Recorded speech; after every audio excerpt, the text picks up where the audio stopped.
Vicarious. Watching my son Andrew kick the winning goal. That's my dream. Or catching his eye as he holds the science fair trophy, head held upright with the pride of our triumph. I still remember how my own father looked the night my high school football team won state.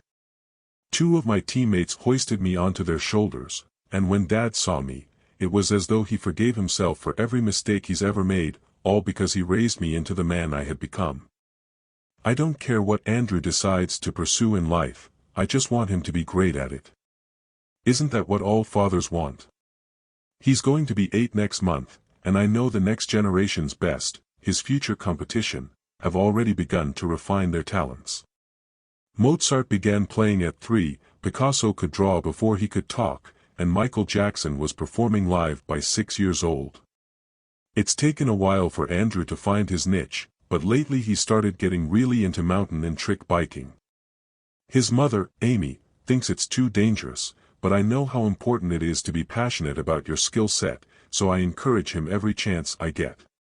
Amy just doesn't understand. She would see one little cut or bruise, and then suddenly that's all that mattered. I say if you aren't willing to bleed a little to achieve your dreams, then you don't deserve to have them come true. That's why we started practicing in secret. I'd tell Amy that we were just going to ride around the block. We'd both pedal until the house was out of sight, then we'd blast off toward the hills wearing the same conspiratorial grin. He was good too, fearlessly bouncing down cliffs and rocky slopes that would have even given me pause. Every day he came home a little stronger, and a little more confident than the day before. Every day I knew it was worth all the exhaustion and sneaking around, because he was going to be the best and I was going to be the one who made it happen. That is, until the day when it wasn't worth it anymore. We'd just gotten home from a trick competition at the skate park, although it was hardly fair since Andrew was still 8 and all the other kids were teenagers. Andrew slipped up while trying a nose wheelie, and was disqualified before even getting to show off what he'd been practicing. We were both so frustrated, but I was still proud of him for not wasting any time and getting straight back to the hillside to practice. I could tell he wasn't being cautious this time.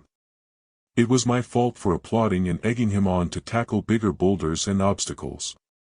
When you're disappointed, you can either give up or try harder, and I just didn't want my boy to quit. When he asked if I thought he could ramp off a rock to clear the ravine, I told him what I thought he needed to hear. You can do anything you put your mind to, I said. We were wrong for believing in each other. I shouted when I saw his back tire slipping right before he made the jump, but it was already too late to do anything about. The bike pitched forward and hurled him straight over the handlebars, twisting the bike around on top of him as he flipped. Long before I heard the grotesque snapping of his impact, I knew he wasn't going to walk away from this all right. Maybe if I hadn't pushed him so hard. Or so soon. Maybe if I hadn't allowed my own guilt and fear to make me hesitate before I plunged into the ravine after him, then maybe I could have saved him. It took a full 10 seconds of listening to his agonized groans before I could force myself to gaze down at what used to be my son. He'd landed directly on his head, but the helmet did nothing to prevent his neck twisting halfway around his body under the power of the impact. He'd been jarred so hard that part of his spine ruptured straight through his skin to greet the air with a bloody shine. Screw competing.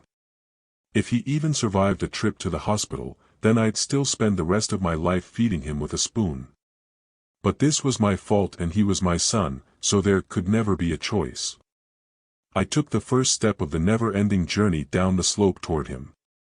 Let's go home, Dad. The words should have been enough to bring tears to my eyes, but instead I froze in the grip of absolute terror. It wasn't my son who said it, I didn't even know if my son could talk anymore. I turned slowly, careful not to lose my grip on the pebbled earth and topple helplessly down the ravine. I'm okay, Dad. Let's go. Andrew, or at least someone who looked exactly like my son, all the way down to his freckles and the mustard stain on his sleeve, was waiting for me on the top of the hill. Back down the ravine, I still saw the twisted and broken version of the same boy lying there. "Come on," the unharmed Andrew said. "Race you back." He hopped on his bike and skidded fearlessly along the hillside. His speed and dexterity surpassed the old Andrew, even on his best days. As beautiful as it was watching him fly over the rocks, the sight was impossible to appreciate with the wet gurgle of coughing blood sounding from further down. I had to make a choice, and judging by the amount of blood pooling on the rocks below, I had to make it fast. I could go down the treacherous slope and lift my son into my arms.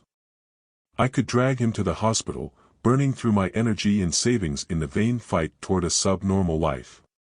I could explain to Amy that I had lied to her, and that it was my fault that our life would never be the same. And if after all that Andrew were still to die, then I know she would leave me and I would have nothing left. "Don't worry, Dad. We're going to win next time. I promise." Or I could turn around and leave with what? Watching him race up and down the hills, the answer was obvious. I could turn around and leave with my son, and none of this will have ever happened. "I'll be right there," I said. First one home gets ice cream for dinner. Climbing up the hill after Andrew, after my son, it wasn't as hard as I thought it would be. It was abject relief to see his beaming face waiting for me at the top. The only hard part was when I had already lost sight of the ravine and was headed home, only to hear a voice dissipating on the wind behind me. "Please don't go. I need you, Dad." I gripped my son's hand, my new son, and held on tight all the way home. For the next few weeks, I wouldn't let Andrew out of my sight. I drove him to school instead of letting him take the bus. I picked him up for lunch, then again when school got out, taking him to his favorite places and spending all of my time helping him practice. I was trying my best to be a good father, and trying even harder not to think about what that meant. I thought about going back to the ravine to at least bury the body, but every time I began to work up enough courage to face that broken corpse, my new son seemed to appear wanting to spend time with me. By the end of the first month, life had gone back to normal and it was like nothing ever happened. The new Andrew was identical to the old, even sharing the same memories, and habits, and everything. By the second month, I'd even forgotten that horrible day ever passed, although sometimes the echo of those words being torn by the wind still slip into my brain as I lay down to sleep at night. "I need you, Dad." But I was a good father. I did everything for my boy, and I knew he was going to repay me by becoming the best biker the world had ever seen. It wasn't until Andrew was 12 years old when I began to notice behavioral anomalies that I couldn't explain. But surely the real Andrew, I mean the old Andrew, he would have had his own changes by this age.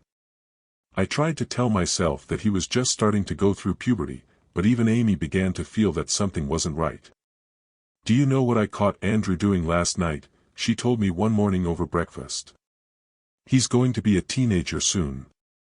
"I'm sure I don't want to know." "He was eating a bug," she declared. "A big shiny cockroach. Just munching it right up, looking as proud as a kitty cat who caught his first mouse." Then there was the rustling outside our window late at night. A dozen separate occasions I must have heard it, like someone was in the bushes watching us. Amy wanted me to check it out, but I just kept imagining Andrew running through the field like a wild creature, biting the heads off animals or digging up worms. I think I was happier not knowing. It wasn't just that either. Some nights we'd catch him awake at 4 in the morning, face an inch from the mirror, just staring at himself and giggling. Another time he had a butterfly knife, God knows where he got it, and was peeling away the skin on the back of his hand. He'd exposed a strip of bloody muscle and tendons running all the way from the tip of his finger running halfway up his forearm. I took the knife away and demanded what he was doing, but all he said was, "Just curious what goes on under there, Dad." He grinned when he said Dad, stressing the word like it was our shared secret. Neither of us had ever mentioned that day on the hillside, but it felt like he not only remembered, but was actively using it to blackmail me. The worst was when he was trying to get something out of me, like when he decided he needed a laptop. I told him to wait for his birthday and turned to leave, but then he replied with, "Please don't go. I need you, Dad." Those words were burned into my subconscious like a trigger. Whenever he said it, I couldn't even look him in the eye. I'd just cave and give him what he wanted. It's not because he was the boss of me or anything. There's nothing wrong with me wanting to be a good father. All the while, he kept practicing with his bike. He was the best I'd ever seen, and anyone who saw him swore the same. He refused to participate in anything big because according to him he wasn't ready yet, but he blew all the local competitions a new one. People started coming from miles around to watch him perform, and as soon as they found out I was his father, I'd have a dozen hands clapping me on my back or offering me a beer. "You must be so proud of him," they'd all say. Of course I am. He's my son. This coming weekend is going to be his biggest one yet. Some YouTube personality will be recording the whole thing, and I know the second the world sees what my boy can do, he'll be too big to ever put back in a box. I tried to warn him about how things will change after that, but he wouldn't listen to me. "Isn't this what you wanted?" he asked. He sat down on his bed, giving me a look of wide-eyed, blameless sincerity as though he was a perfect angel sent here to bless my life. "Bullshit act. Don't pretend you know what I want," I told him. I was sick of that grin he always wore. "You go if you want to, but you're going alone. I don't want any part in this media circus." I turned to leave, trying to get out of his room quick enough before he said, "Please don't go. I need you, Dad." I don't know why, but that time it really got to me. It wasn't just a little kid trying to get away with something. This was an active taunt, manipulation of the highest degree. I thundered back around to face him, hoping to put my foot down and re-establish myself as the authority figure. "If I ever hear you say that again, I'm going to beat your ass." Until what?" he interrupted. "Until I'm as broken as he was?" My breath caught as though someone had reached down my throat and grabbed it from the inside. He's never spoken of the other Andrew before. I'd hoped to God he never would. My hands involuntarily clenched into fists, so tight I could feel my muscles trembling all the way up my shoulders. "It was never about me succeeding, was it?" he asked, that arrogant grin spreading across his face. "You just wanted a little for yourself, didn't you? Only now the light's grown too bright, and you're getting scared. I want you out of this house. Now." I've never spoken like that before in my life, so low it was closer to a growl than words. "You sure Mom agrees with you on that? Don't call her that. Get out. I want you gone. Throw away one son, and it's his fault." Andrew wasn't backing down. He was standing an inch from my face now. "Throw away two, and suddenly it's yours." I threw my fist at his face with everything I got. Maybe I could break his nose, or knock his teeth out. Maybe I could scar him up, anything to make this imposter look less like my son. I hadn't realized just how strong he'd grown though, and when he swatted my fist away, it felt like the bones in my hand were rearranging themselves. "Don't be like that, Dad," he said. "You wanted me to be the best, didn't you?" I grunted through the pain and swung again. My eyes could barely follow the blur of his movements. He locked my outstretched arm against his side, and before I knew what was happening, he'd spun me around and slammed me into his closed door. I tasted blood, and my arm strained so bad against his pressure that it must be about to dislocate. I bit my tongue, trying not to scream. I couldn't let Amy know her son was a monster. "What do you want from me?" I had to spit and mumble to push the words through the bubbling blood and the pressed door frame. He let me go and laughed as I slid to the floor. "I'm not like you. I don't need anything from anyone. I just like being on your side of the world. Where I'm from, we don't have families like this." I strained for any sign that the words were changing as he spoke. I didn't want to look, but an irresistible urge forced my head to turn. I wanted him to be a monster. Some horrible gray-skinned ghoul with tentacles, or a dozen gaping maws, anything but what was there. Anything but that mockery of my son which grinned down at me. "What are you?"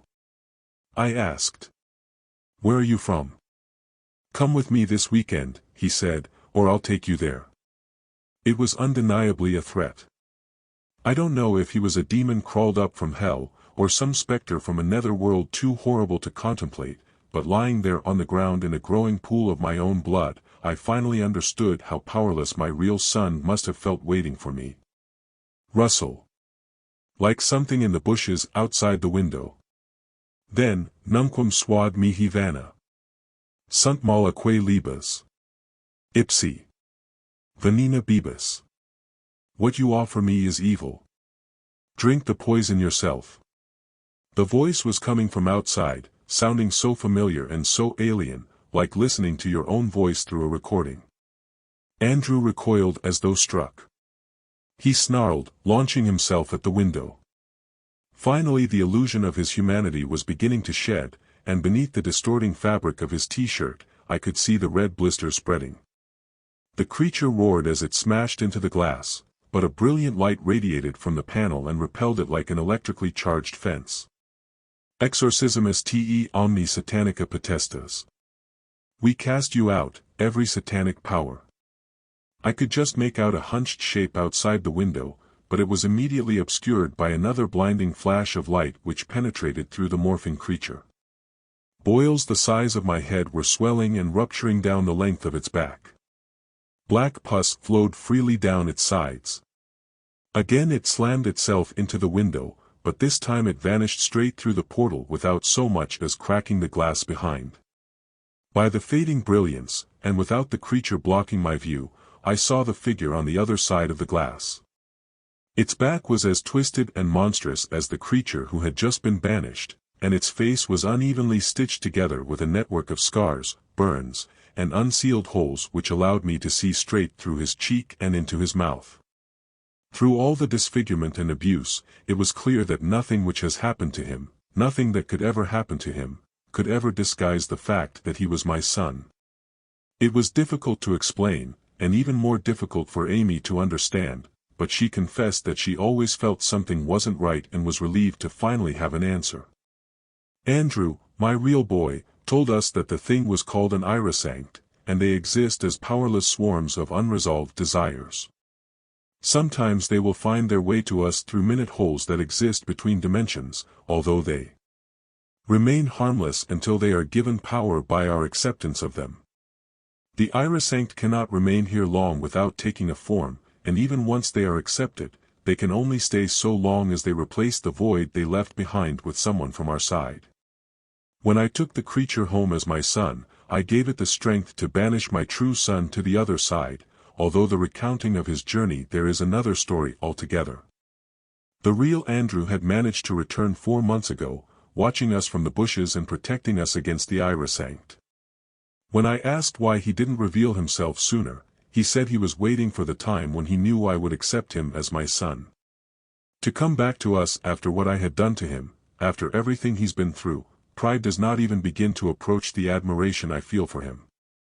He wouldn't stay with us long though, saying there are more of the irisanct leaking through at an increasing rate. Barely a teenager and already deformed from his injuries and his trials spent on the other side, Andrew is going to keep fighting them. And he's going to be the best there ever was. I watched him go early this morning. I didn't want him to leave, but I know I had no right to speak the words in my heart. Please don't go. I need you, son. Next story, Virtual Terror. I'm going to tell you a secret that I don't tell anyone. I'm a U.S. veteran of the war in Afghanistan. I was stationed in the Uruzgan province when Taliban militants attacked our coalition base. I stood next to a man I knew since training when a RPG-16 hit the 3-story building behind and buried us both alive, and I held the flag they sent home to his mother after I crawled out. I've tortured a man for information, threatened a child to coerce his parents to cooperate, and of the 7 people I know I've killed, only 5 were fighting back.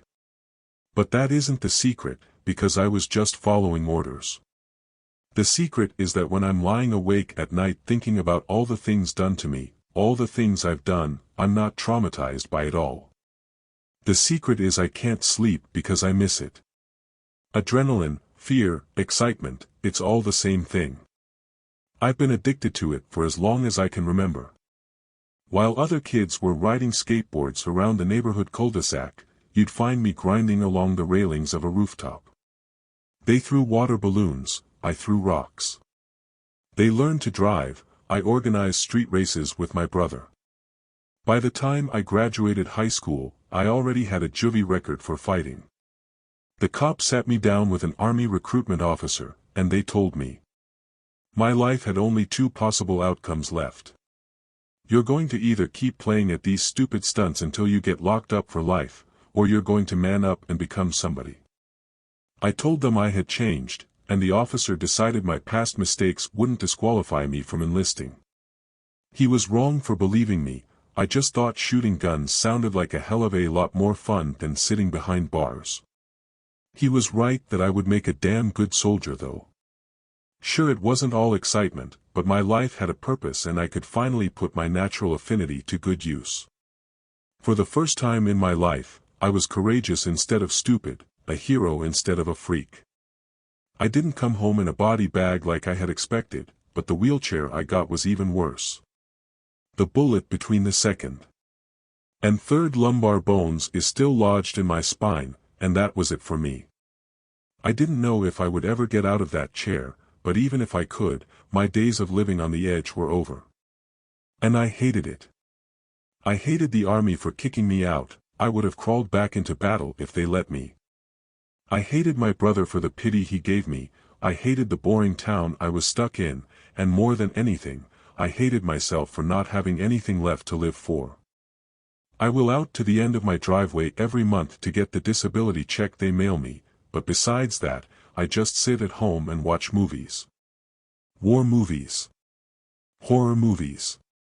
Anything that could make me forget, even for a moment, that the most excitement I was ever going to get was checkup time when the nurse leaned over my chair to measure my stagnant pulse. My brother tried to get me to go out with him more, but I couldn't stand being dragged away from my movies. I wish I could be inside them and never come out. That's when he came up with an idea for a compromise. How about you and I go down to the new virtual reality arcade, he asked. They've even got some immersive horror ones that are so real you'll piss yourself. Sounds like my everyday life, I replied. I ended up going just to shut him up, and the place was actually a lot cooler than I expected. The arcade was divided into personal pods that looked kind of like spaceships. The assistant was a geeky Japanese dude and spoke with a weird inflection which kept swinging back and forth. He probably spent his spare time making fan-made anime dubs or some nonsense. He helped me get set up with the headset and headphones, and made sure the wheelchair didn't get tangled up in any of the wires. As you might have guessed from my introduction, not much impresses me.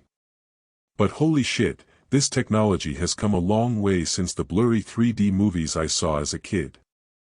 I found myself confronted with a menu hanging in the air which looked real enough to touch. I selected the horror genre, and then a few more options came up. Select your difficulty. Are you a grandmother with a heart condition? Kid with something to prove? SWAT team looking for practice? A lost soul seeking forgiveness from God? That last one didn't really sound like a degree of fear to me, but they were organized in ascending difficulty, so I selected that.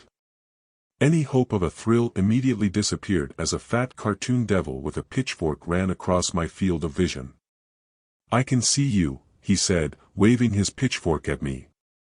Can you see you? No, because I'm not a stupid cartoon. You sure this game is for adults? I spoke aloud. Just wait and see, the Japanese guy said. It was weird hearing him talk when I couldn't see him. I think he was still speaking, but his words were drowned out by the game music which started playing.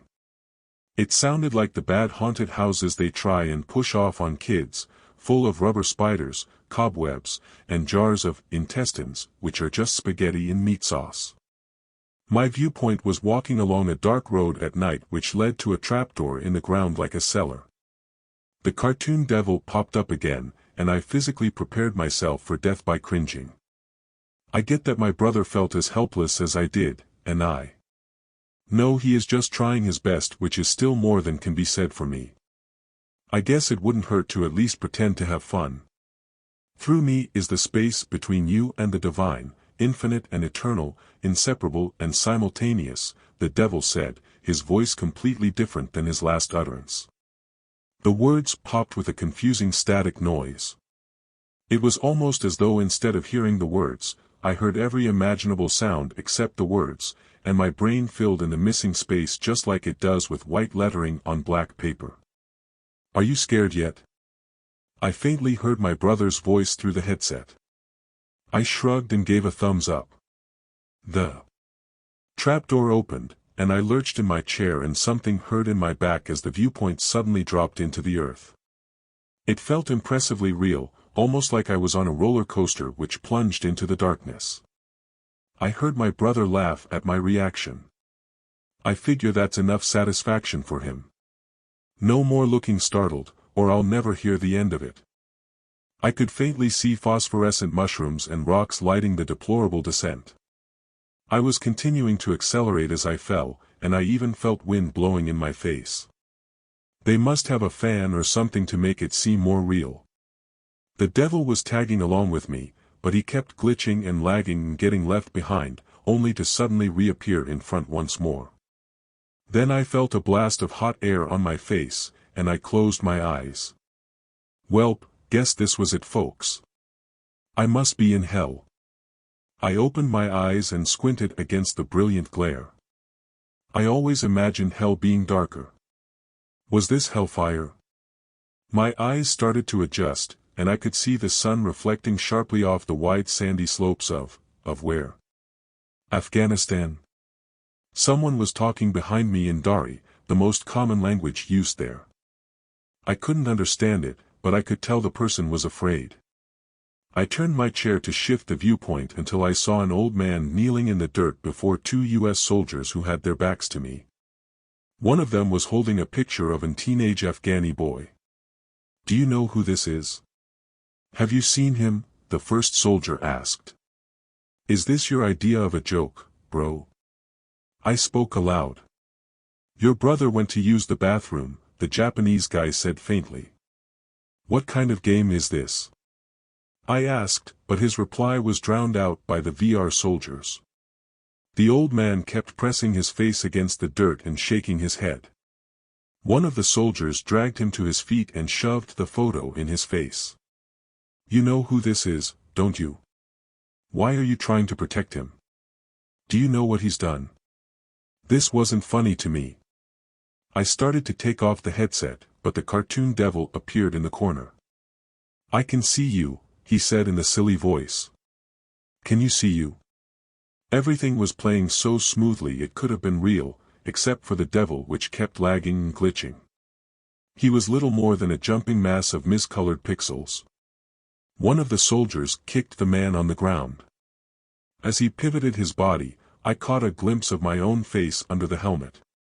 Suddenly I remembered who the old man was. Abdul Basir was a calendar, or mystic, who was suspected of sheltering Taliban operatives in his house. I didn't need to watch to know what happened next. I took my headset off and handed it to the Japanese guy. Did my brother put you up to this? I asked him. I can see you, the assistant replied. He handed the headset back to me, but I pushed it away. No duh, Sherlock. How did you get this footage? Can you see you? He asked. His face froze for a second while he spoke, twisted halfway between words. There were a couple of empty pixels obscuring his mouth, but I could tell he was smiling when he handed me back the headset. I touched his hand, warm and real.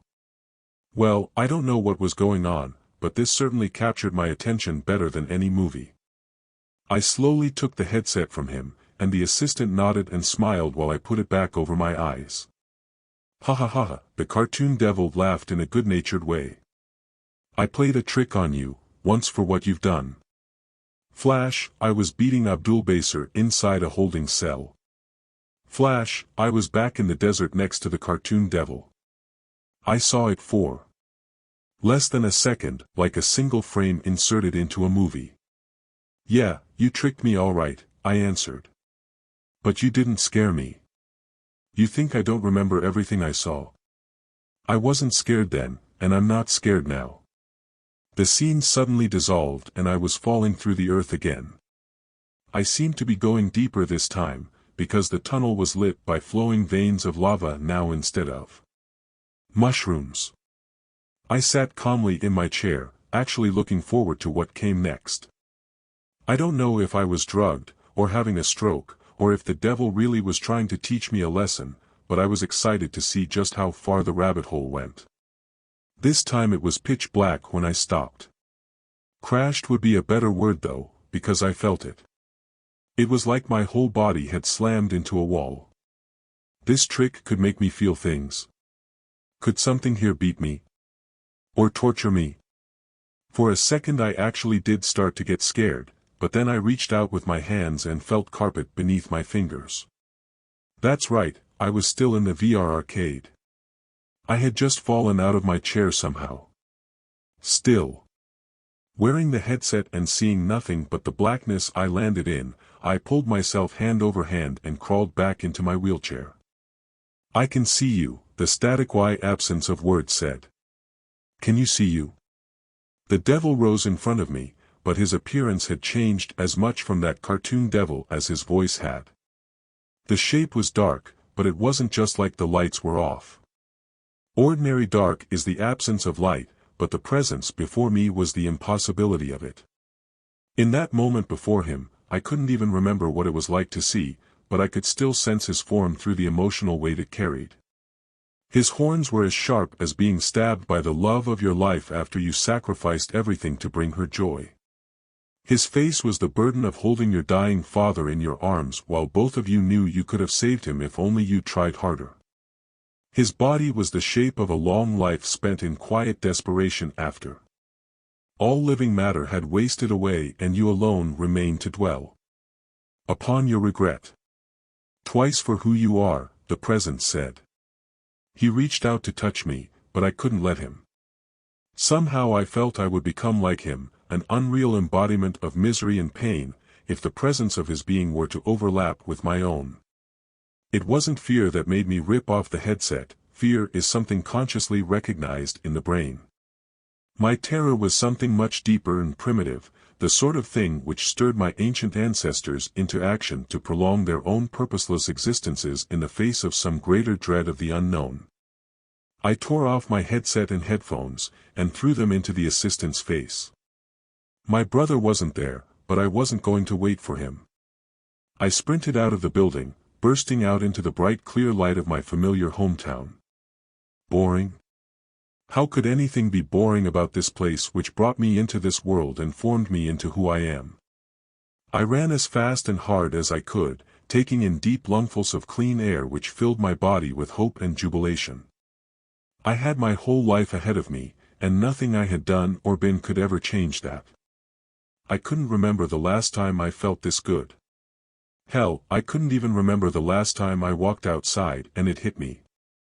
I couldn't remember the last time I walked, because I couldn't walk. I slowed down and looked at my legs pumping the concrete beneath me. I could feel the blood roaring in my veins and the pressure of my feet on the ground. But I could also see that one leg lagged slightly behind the other even when I stood still, and that it was filled with dead blurry pixels. I walked the rest of the way home, just enjoying how good it felt to move and trying not to look at my glitching legs. 3 times for what you will do, said the voice which wasn't a voice. My brother was waiting for me in my home, although every instinct within me screamed with the common recognition that it wasn't my real brother. Oh, but I can't trick you, can I? His mouth moved, but it was the silly cartoon devil's voice which came out. You're not scared of anything.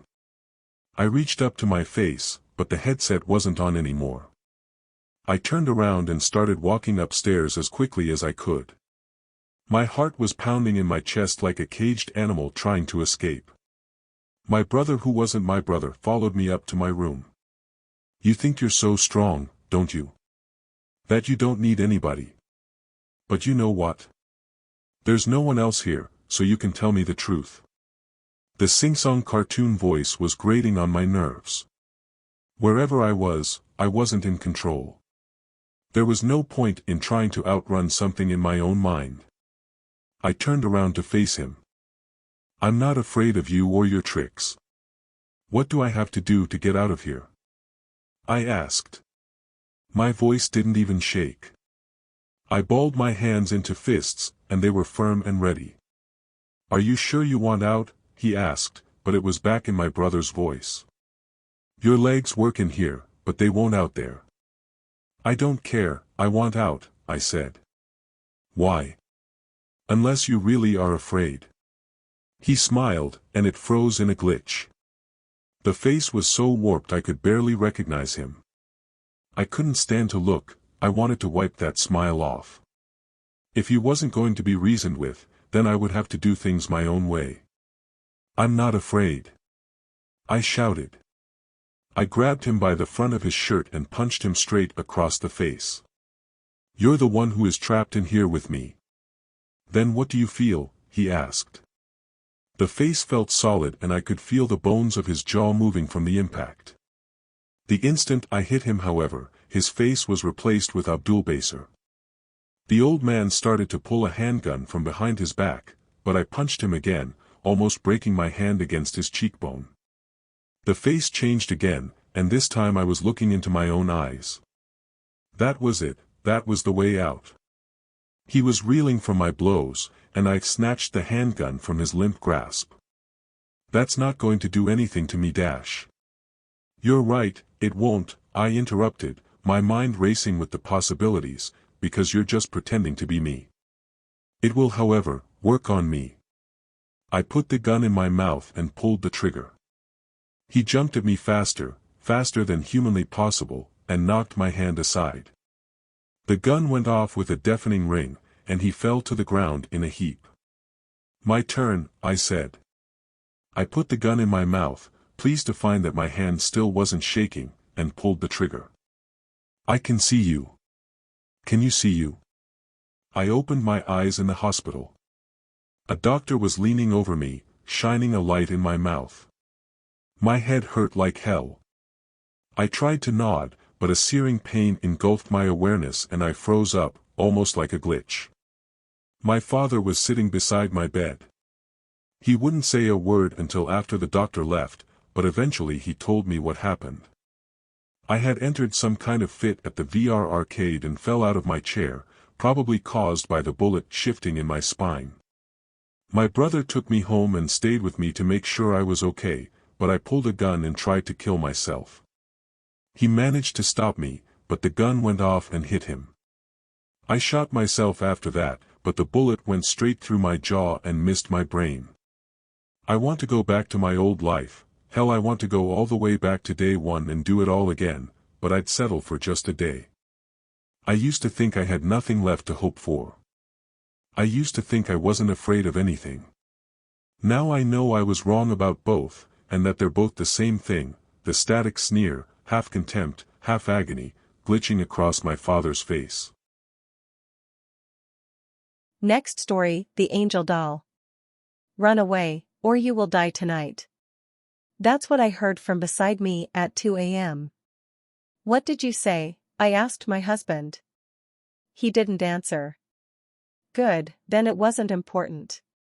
I had to use the bathroom anyway, but nestled under a down comforter with our tabby cat Meeps snuggled between us made me seriously consider my options. Wet the bed. Too sticky. Excavate myself from the pile of blankets and face the cold hard bathroom tiles? Please no. Hold it in and develop a weak bladder?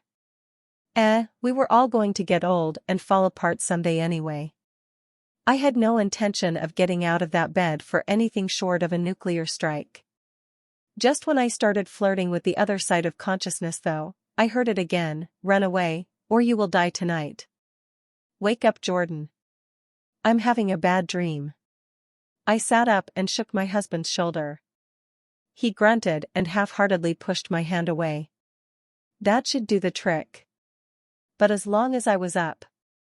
I uprooted Meeps and climbed out of bed. He gave me that "how dare you" peasant expression that all cats have mastered without parallel. I was halfway to the bathroom, and wondering if I could teach myself to piss while sleepwalking when run away, or I stopped and rubbed my eyes. That wasn't my husband's voice. It wasn't coming from my bed at all. That was unmistakably from inside my closet. Don't get me wrong, I'm a strong independent woman. I kill my own spiders and everything, but there's no decent-minded person anywhere who could hear that without screaming bloody murder. It wasn't really a scream, more of a "what the thunder-flicking fuck was that?" But it was loud enough to get Jordan on his feet in a second. It was so cute how protective he was of me.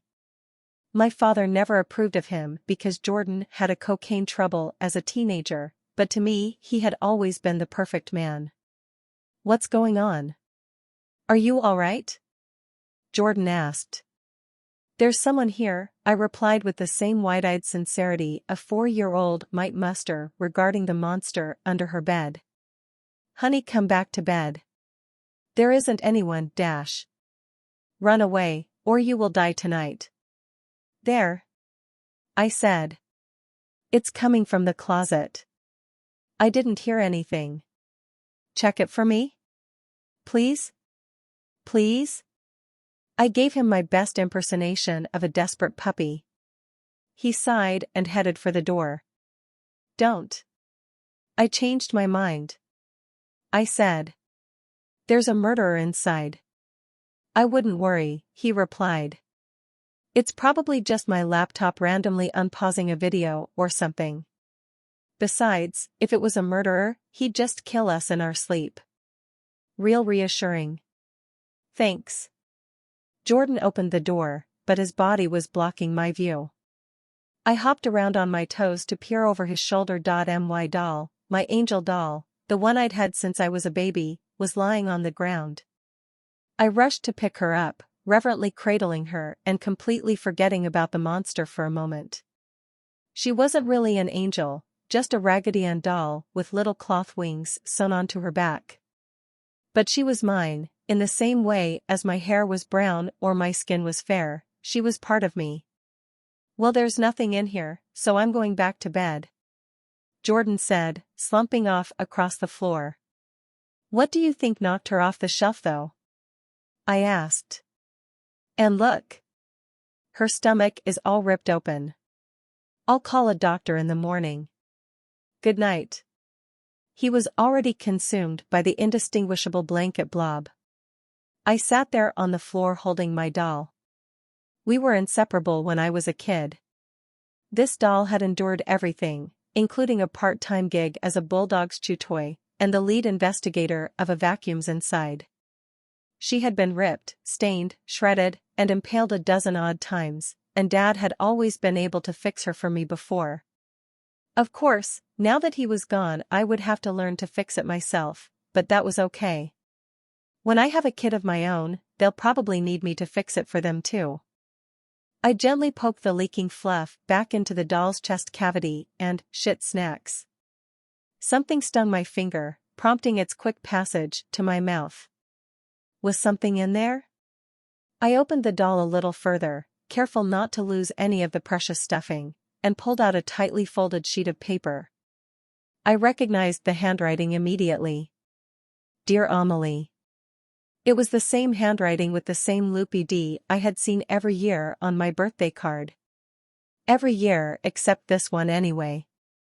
I sat cross-legged on the floor and Meeps wiggled her way into my lap while I read my father's secret letter. Dear Amelie. The telling of an adventure becomes an adventure in itself. Fantasies will unburden your spirit from the constraints of reality, and horror is as thrilling for the author as it is for the reader. But my story is not so easily told.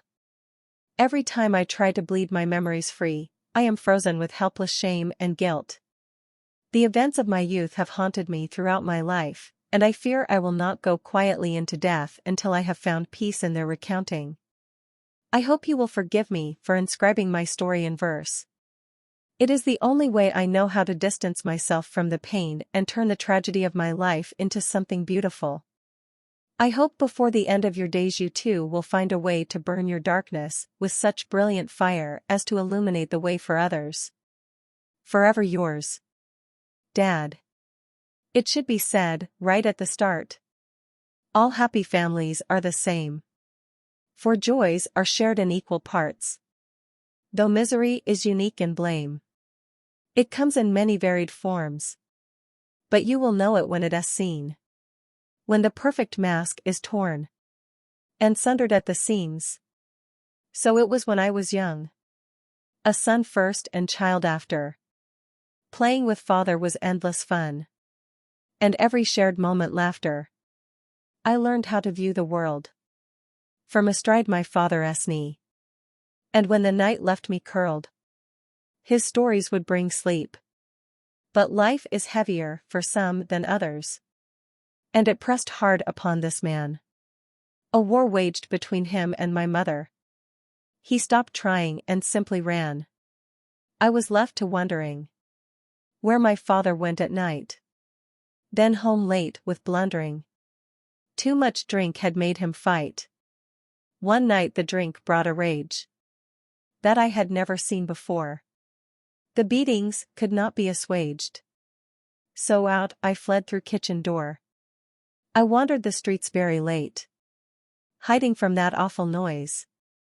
Not knowing it was my fate. To find salvation in a toy. Tossed upon garbage and refuse. The broken doll of an angel lay.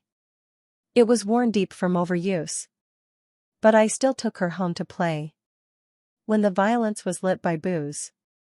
I held it to keep my fears at bay. Then finally when came a truce. I would thank her when I prayed. The quiet never lasted, nor the peace. And I kept the doll close beside. Once I was too bruised to sleep. And waited instead to finally die.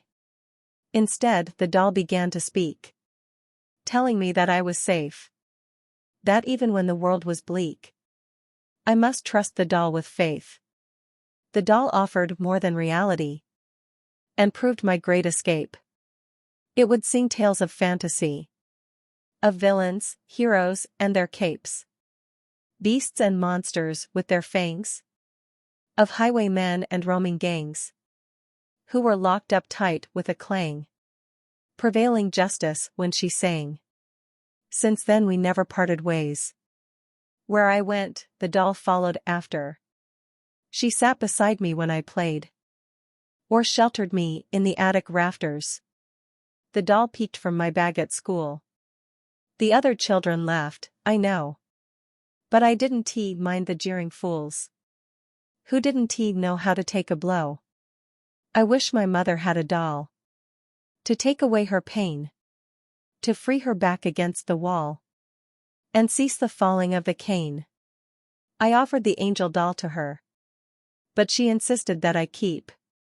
Saying it was too late to deter. The wounds which cut too deep. One night her screaming wound end. And I offered up a solemn plea. That even this hurt would mend. I begged the angel answer me.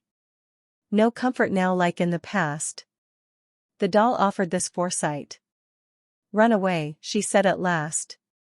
Or you will die tonight. I stopped reading. I was so tired, I had completely forgotten about what made me get out of bed in the first place. I stared at the coarse face with its black sewn-on buttons and flame of red hair. It was just a doll, the same doll it had always been. Jordan? My voice was timid. I shouldn't wake him up again.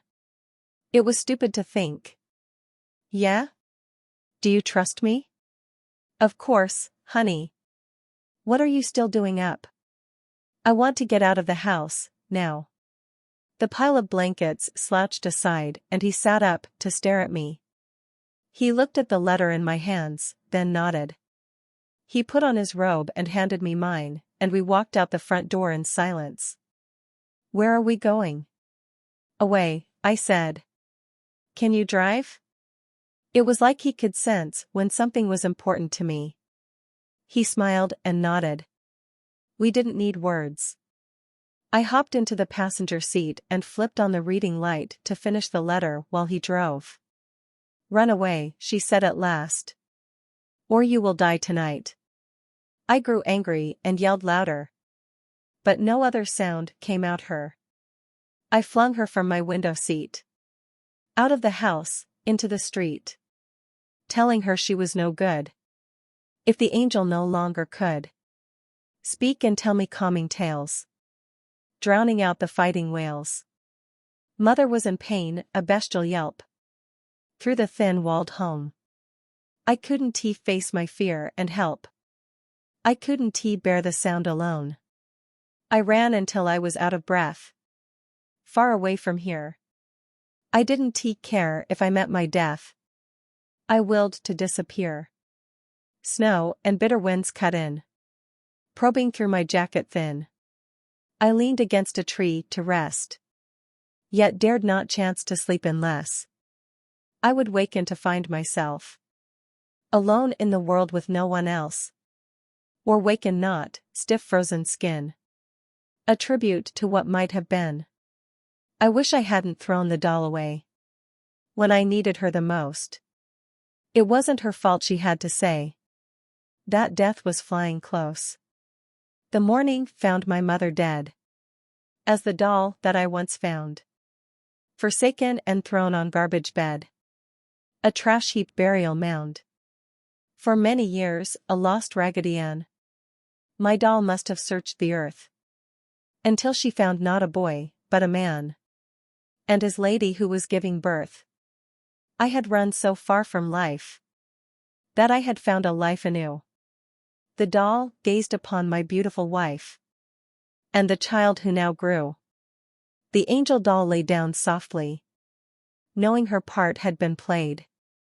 The boy was gone, and though missed awfully, time's direction could not be swayed. I found her there, against hospital door, still and quiet as the dead. I scooped her up and to her swore to fix her tattered threads. By my word, she was cured of the ills this world had shown. My baby girl brought in the world was gifted with a doll newly sewn. I will never make the mistakes that drove my mother to her grave. And the doll will never lie awake to take away your pain. I was in tears by the time I finished. Dad would have been 58 on the 1st of May. Jordan kept giving me these nervous glances, but he was respectful and didn't pry. How much further, you think, is all he asked. There's a motel up ahead. Want to spend the night there? These weren't pretty tears. They were big, snotty, sloppy globs. I was too choked up to answer, but he pulled into the parking lot anyway. He understood me so well, it was like he was made for me. I held the doll while I fell asleep in the motel. I knew I owed Jordan big for this. I felt so stupid for dragging us out here, but the letter and my cry had been cathartic and I was so tired that I felt oddly at peace.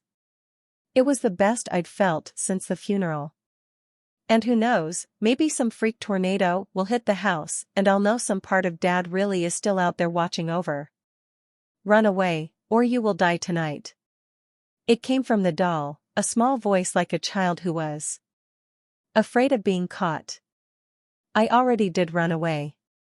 I felt too guilty to wake Jordan up again after all this, so I whispered the reply. Not far enough. He's still with you, she replied. I couldn't see the doll's mouth moving or anything, but there was nothing else which could have been talking to me. I looked over at Jordan's harmless, sleeping body. Was I really going to trust a phantom voice over my husband who I've known and loved for years? But it wasn't just any voice.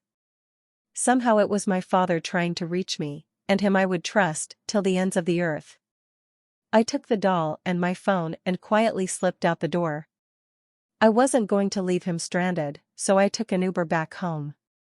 While we were driving, I wrote him a long text message, thanking him for being so understanding and apologizing for my behavior. I told him how much he meant to me, and that all of this was just because I was having such a hard time with Dad's passing. He was so kind that he probably wouldn't have even needed it, but it felt good to tell him anyway. I hope he got a chance to read it before he died. The next I woke, it was to the hammering of police on my front door. They informed me that my husband was found dead in his motel room with 3 bullet holes in his chest. Future investigations revealed the coke habit wasn't as ancient history as I thought. He owed a lot of money to the wrong people, and they followed our car to the motel. If it wasn't for the doll, I'd be dead too. I still think Dad was wrong about Jordan though. I don't regret a minute of our time together. And Dad was wrong about another thing too. The angel doll was going to have to lie awake with me for a long time before she can take away the pain.